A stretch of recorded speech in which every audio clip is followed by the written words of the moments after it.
hinge technique, and we're going to use a dowel rod or a PVC pipe or a golf club or a broomstick, something like that, to cue you on the things to think about to make sure you're hinging correctly, which will set up your deadlifts, some of your lunge work, some step up, things like that. So Layla's going to take this dowel rod. Let's turn this way first. And basic stance, we want feet shoulder width apart.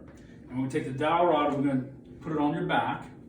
And the dowel rod is going to touch 3 spots. It's going to touch the back of your head, between your shoulder blades and your sacrum, so kind of right below your waistline here. There should be a gap here, because this is the normal curve for your neck, and a gap here. This is a normal curve for your lower back. But during the movement, the dowel rod is going to touch all 3 of those spots. It's going to stay there. So feet shoulder width apart. Bend your knees slightly, and think of this, just unlock the knees. Take them from this locked straight position, just unlock them a bit, all right? From there, what we're going to do, we're going to initiate the hinge. The butt's going to go back just a bit, just right there.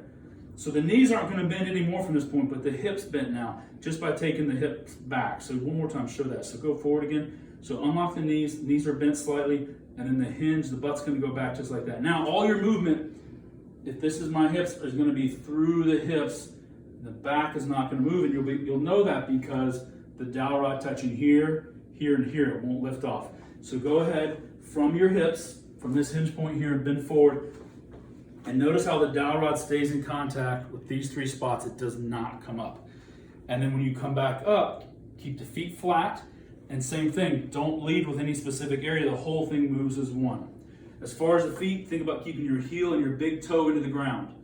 Don't push more through the heel, don't push more through the toes. Keep them both there. Bend forward again.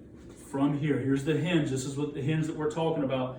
Look at the touching point here, here, and here. Gap stays in place. Go forward. When you get to the bottom, you'll feel hamstring tightness.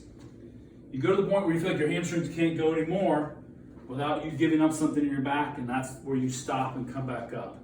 Now, if you do this wrong, if you do this incorrectly, this time bend forward and let the back bend a little bit. Watch how the dowel rod comes off. See that? Because she bent through this spot right here, so the dowel rod lifts. So we don't want that. Look how much further she was able to go because of that.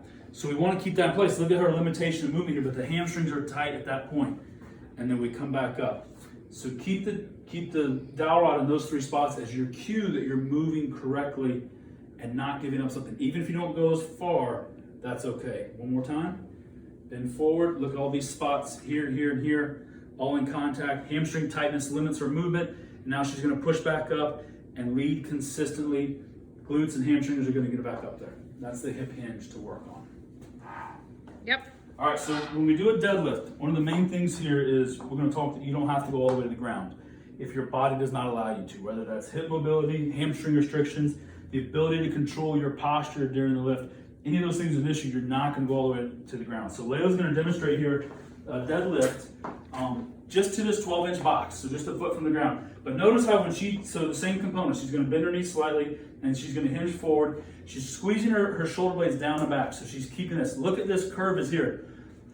Look at the curve, it's still present. We want this. If her back is touching this means she has rounded her back. Now she's immediately increased tension and workload on these guys here, which is what she's going to feel later. When she comes back up, look how the hips lead the movement. She doesn't overextend. Her shoulders don't go shooting back this way. They stay in line. The normal dowel rod curve is here. So watch again, bring your head back just a bit. There we go, now bend forward. Shoulder blades back. We're here, and then we come up. Smooth and controlled movements. And when she goes to there, she feels a little bit of hamstring tension. She can maybe go a bit further. But watch if I take it away. Watch what happens to her back for her to be able to get all the way down to the ground. See how she loses here. Now, this dowel rod, we've gotten rid of that curve that was supposed to be there. So she needs to be up more. If we pick her up more, look, she comes off the ground, so she doesn't need to go all the way to get the work there. We want that gap there in that space.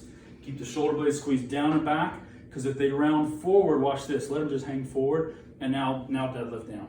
Do you see that automatically now pulls her down? She's got to work harder now through that low back, and look at the come off here and there.